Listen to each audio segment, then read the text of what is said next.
Hi, it's Aurelian. In this video, I'm going to teach you a mistake that I'm quite sure you do almost all the time. Salut, c'est Aurélien, fondateur du blog anglais 5 minutes. Et dans cette vidéo, je vais vous expliquer une erreur que je suis sûr vous faites à peu près tout le temps, que beaucoup de personnes font, de personnes qui veulent parler anglais. En fait, cette erreur, je vais vous expliquer comment vous voulez dire quand j'aurai de l'argent, je m'achèterai une voiture. Ok? Quand j'aurai de l'argent, je m'achèterai une voiture. Comment est-ce que vous dites ça?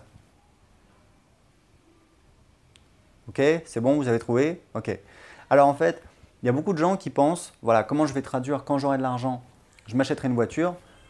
Ils traduisent en fait un petit peu littéralement, quand j'aurai de l'argent, when I will have money, ok, quand j'aurai de l'argent, je m'achèterai une voiture, I will buy a car, ok.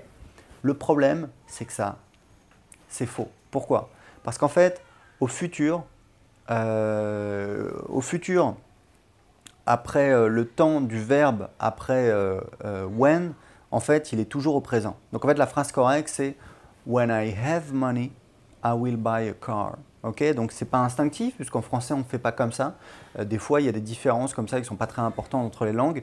Et donc, il faut bien faire attention à ça. On dit toujours when I have money, I will buy a car. Okay, donc en français, on traduirait quand j'ai de l'argent, j'achèterai une voiture. Évidemment, ce n'est pas correct, on ne le dit pas comme ça en français, mais en anglais, c'est différent.